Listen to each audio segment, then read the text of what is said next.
사랑하는 전교회 성도 여러분, 한 주간 평안하셨습니까? 또 사모하는 마음으로 예배 자리에 나오신 여러분들에게 하나님의 귀한 은혜가 임하기를 간절히 소망합니다. 특별히 또 우리 가정 예배를 세우는 온 세대의 예배로 우리 귀한 자녀들과 함께 예배를 드리고 있습니다. 보통 온 가족 예배는 5월 달에 드리는데요. 저희는 5월 달에도 드리지만 또 1월 둘째 주에 또 온 가족 예배를 드리면서 다시 한번 또 가정 예배 중요성을 깨닫고 또 온 가족이 함께 결단하는 시간을 가져보려고 합니다. 특별히 오늘 이 3부 예배 시간에는 우리 영유아 유치부 어린이들 그리고 우리 초등부 또 우리 자녀들이 이렇게 함께 예배를 드리고 있는데요. 우리 귀한 영유아 유치부 자녀들 또 우리 초등부 자녀들을 위해서 우리 믿음 안에서 잘 살아나갈 수 있도록 우리가 한번 격려의 박수 한번 올려드리도록 하겠습니다. 감사합니다. 요즘은 교회 교육도 너무나도 중요하지만 교회 교육 못지않게 가정 교육도, 가정에서의 신앙 교육도 너무나도 중요함을 이야기하고 있습니다. 가정에서 우리가 함께 할 수 있는 신앙 교육 중에 가장 제일 좋은 것 바로 가정 예배입니다. 오늘 온 가족 예배를 드리면서 또 우리가 가정 예배 중요성을 깨닫고 2025년 가정예배로 우리 가정을 세우겠습니다라고 결단하는 시간이 되기를 소망합니다. 저희가 이제 계속해서 이제 창세기 말씀을 묵상하고 있는데요. 이 창세기 1장에서 3장은 성경 전체의 핵심적인 내용을 요약해주고 있다라고 볼 수 있습니다. 왜냐하면 중요한 신학적인 개념뿐만 아니라 하나님의 전체 구원의 역사를 보여주고 있기 때문입니다. 이 창세기 1장에서 3장까지는 하나님의 창조, 그리고 인간의 자유, 인간의 타락, 죄의 결과, 그리고 하나님의 사랑까지 이 성경에서 너무나도 중요한 핵심적인 내용이 이 창세기 1장에서 3장까지 다 들어 있습니다. 하나님께서는 인간이 최고의 자유함과 그 충만함을 누릴 수 있도록 모든 것을 완벽하게 준비하셨습니다. 6일 동안 모든 만물을 말씀으로 창조하셨고 인간은 하나님의 형상대로 하나님께서 직접 빚으셔서 만드셨습니다. 그리고 아담이 혼자 있는 것이 너무나도 불쌍해서 아담의 갈비뼈를 취해서 하와를 만드셨습니다. 이 완벽한 상태를 성경에는 어떻게 표현하고 있는가? 창세기 2장 25절 말씀에 보면 아담과 그의 아내 두 사람이 벌거벗었으나 부끄러워하지 아니하리라 라고 기록하고 있습니다. 이게 무슨 모습입니까? 벗었지만 부끄러워하지 않고 수치스럽지 않는 자유로운 모습, 정말 있는 그대로의 모든 것들을 누릴 수 있는 모습이라고 할 수 있습니다. 그런데 3장에 가면 이 자유로움, 이 충만함이 산산이 깨어지게 됩니다. 왜냐하면 이 자유롭고 평온하며 이 충만한 상태를 절대 사탄은 가만두지 않기 때문입니다. 3장 1절에 보면 이제 이 사탄이 작전에 들어가는데요. 이 작전에 하와가 완전히 말려듭니다. 하나님께서는 창세기 2장 16절에서 17절에 동산의 각종 나무 열매는 임의로 먹되 선악을 알게 하는 선악과는 먹지 말라. 네가 먹는 날에는 반드시 죽으리라 라고 하나님께서 말씀하셨습니다. 그런데 뱀이 와서 어떻게 이야기합니까? 하나님이 참으로 나무 실과를 먹지 말라 하시더냐 라고 물을 때에 이 하와는 3절에 보면 반드시 죽을 것이다 라고 이야기를 하지 않고 죽을까 하노라 라고 이렇게 이야기를 합니다. 완전히 다른 뉘앙스입니다. 반드시 죽으리라와 죽을까 하노라, 죽을 수도 있고 아닐 수도 있다라는 말입니다. 여기에 오히려 뱀이 확신하며 4절에 보면 너희가 그 선악과를 따먹어도 결코 죽지 아니할 것이다 라고 이야기를 합니다. 한술 더 떠서 선악과를 먹으면 너희들의 눈이 밝아져서 하나님과 같이 될 수 있다라고 유혹합니다. 그 이야기를 듣고 하와가 선악과를 보니 어떻게 보입니까? 전에는 감히 찾아볼 수도 없었던 그러한 열매였지만 이제 이 사탄의 꼬임에 넘어가고 보니 먹음직도 하고 보암직도 하고 지혜롭게 할 만큼 탐스럽기도 해서 하와가 먼저 따먹고 남편에게 주니 아담도 아무 의심 없이 먹었다라는 내용이 창세기 3장 1절에서 6절 내용입니다. 여기서 우리는 사탄의 전략을 확실하게 알 수 있습니다. 사탄의 전략은 무엇입니까? 하나님의 말씀을 말씀 그대로 믿지 못하게 만듭니다. 의심하게 만들고 내 맘대로 해석하도록 만들어 버립니다. 그리고 하나님이 앉아 있어야 할 자리에 내가 앉아 있도록 하는 것이 사탄의 전략입니다. 피조물인 우리는 결코 하나님처럼 될 수가 없음에도 불구하고 사탄은 계속해서 우리를 꼬드깁니다. 하나님처럼 될 수 있다는 것입니다. 너의 능력과 너의 지혜를 가지고 너의 힘과 능력 가지고 얼마든지 살아갈 수 있다라고 우리를 그렇게 유혹합니다. 여러분, 사탄이 가장 먼저 하나님의 말씀에 대해서 의심하게 만들었다라는 것을 우리는 잘 기억할 필요가 있습니다. 여러분, 이 공격은 우리에게도 우리 자녀들에게도 그대로 다가옵니다.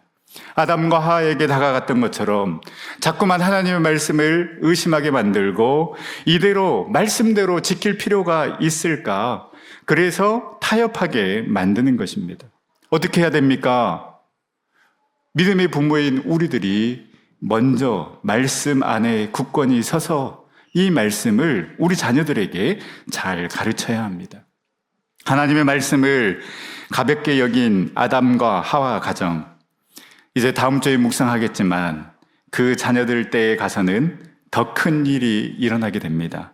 바로 큰아들 가인이 동생 아벨을 죽이는 그러한 일이 일어나게 됩니다. 부모인 우리가 말씀이 우선순위임을 분명하게 보여줘야 우리 자녀들도 확신을 가지고 말씀대로 살아갈 수 있습니다.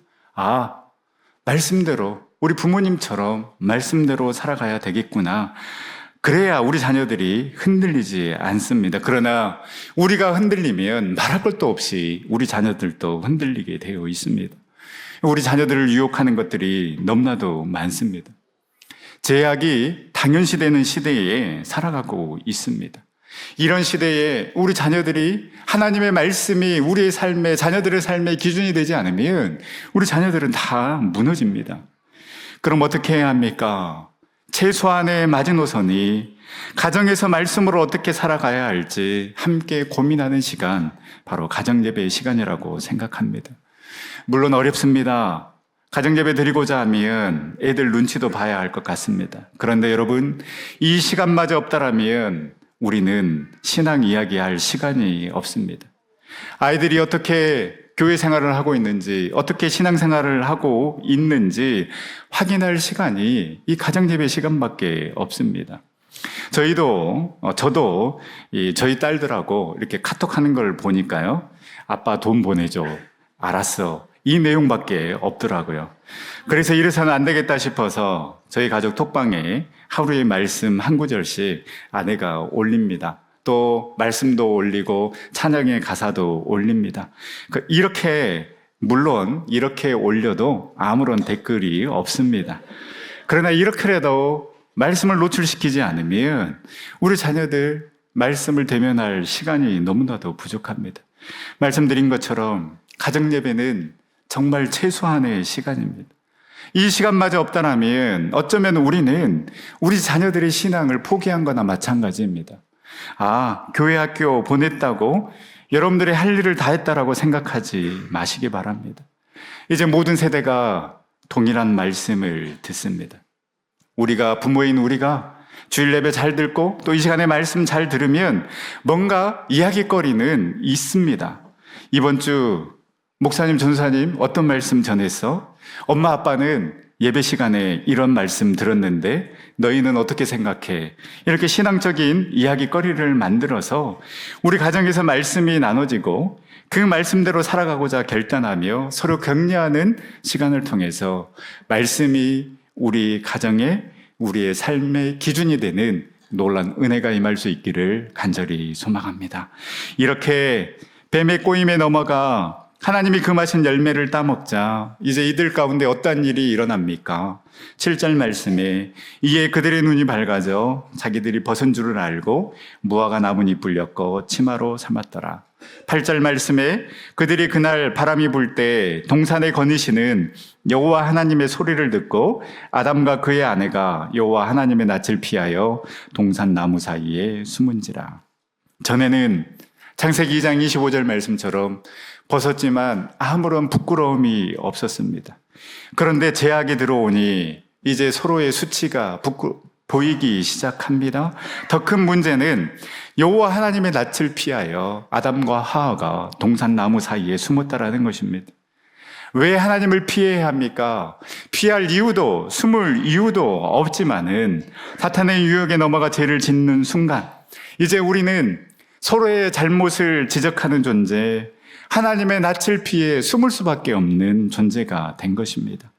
이에 하나님은 하나님의 낯을 피해 동산나무 사이에 숨어있는 아담에게 질문합니다.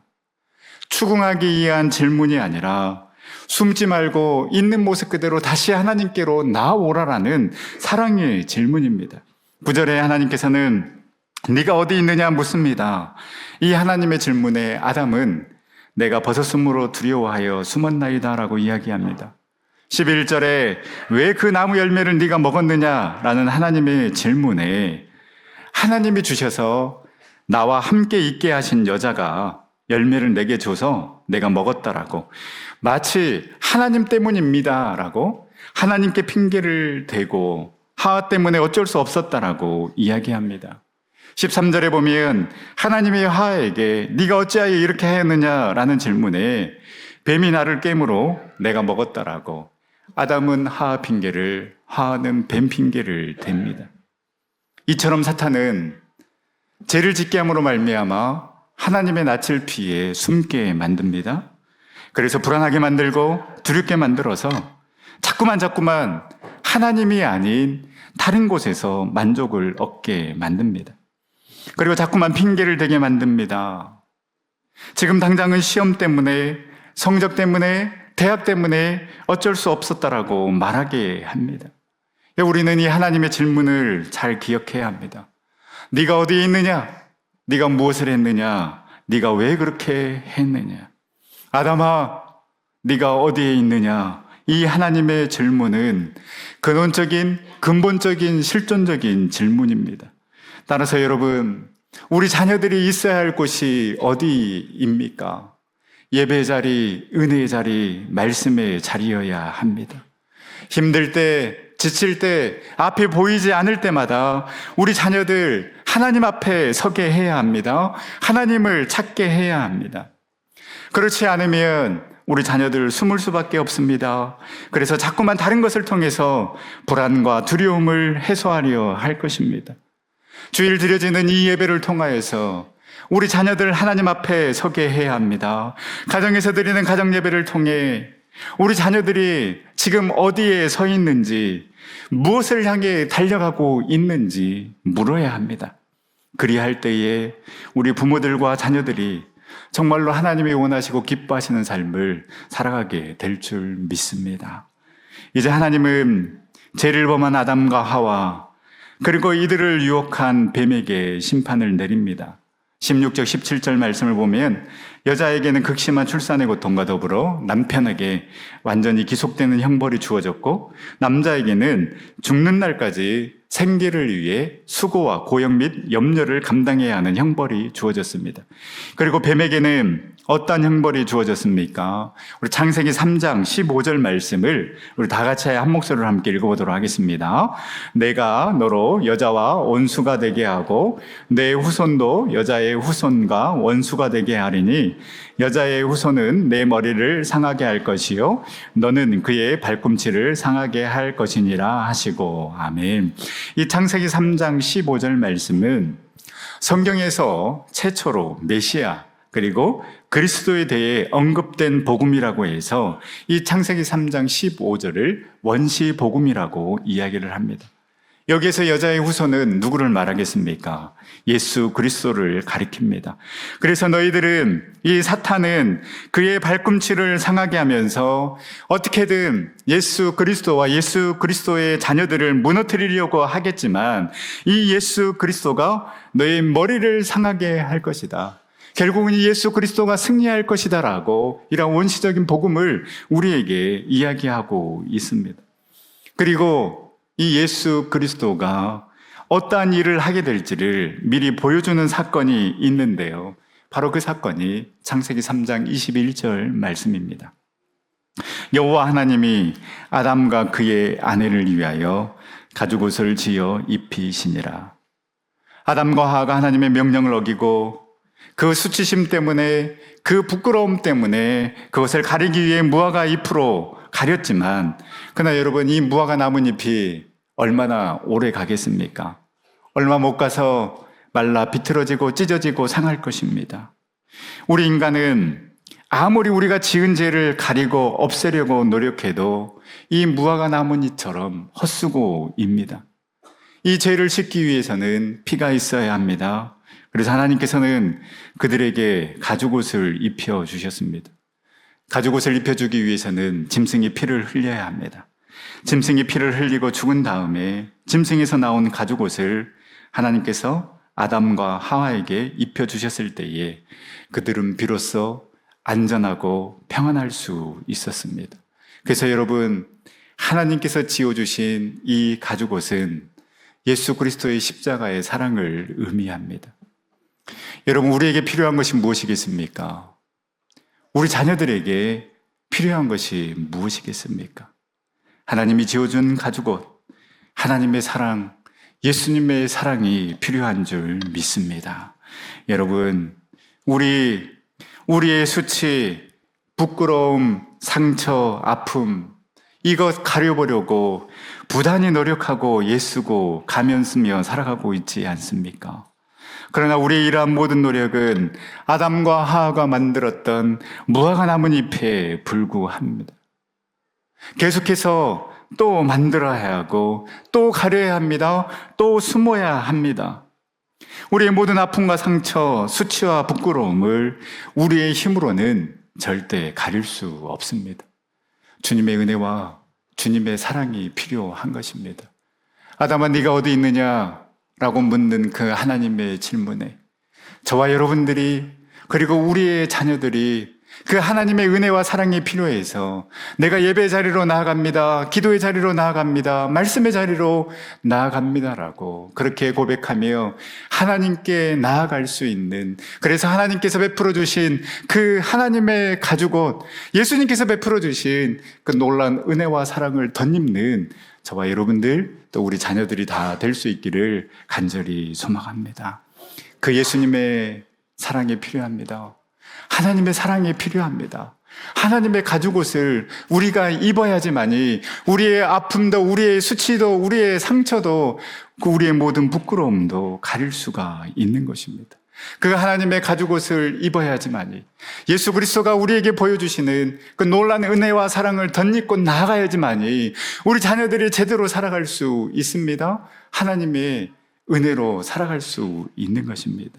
이제 우리의 가정이 우리의 자녀들과 함께 주님께 나아가고 그 주님의 은혜와 사랑을 사모함으로 우리의 모든 허물과 수치를 덮어주시고 다시 일어날 새 힘과 새 능력을 주시는 그 하나님의 놀라운 은혜를 경험하는 저와 여러분들이 될 수 있기를, 또 우리 자녀들이 다 될 수 있기를 간절히 소망합니다. 기도하겠습니다. 사랑과 은혜 하나님, 참으로 감사를 드립니다. 귀하고 복된 날로 이 가운데 허락하여 주시고 온 세대 예배로 우리 자녀들과 손자녀들이 함께 예배 드릴 수 있도록 인도하여 주심에 감사를 드립니다. 가정 예배를 통해 주님의 말씀이 우리 가정의 기준이 되어 주님의 말씀대로 살아가게 하여 주시고, 우리가 하나님의 낯을 피하여 숨는 것이 아니라 우리 가정이, 우리의 자녀들이 늘 하나님 앞에 서 있기를 소망합니다. 주님의 은혜와 사랑을 사모함으로 늘 주님 앞에 서게 하여 주시고, 하나님이 입혀주시는 그 가죽옷으로 말미암아 우리의 가정과 우리의 자녀들이 회복되어 주님이 원하시는 아름다운 가정 만들어갈 수 있도록 인도하여 주시옵소서. 우리 가정의 주인이시며 우리 자녀들의 주인이시며 우리 교회의 주인이신 예수 그리스도의 이름으로 기도드립니다. 아멘.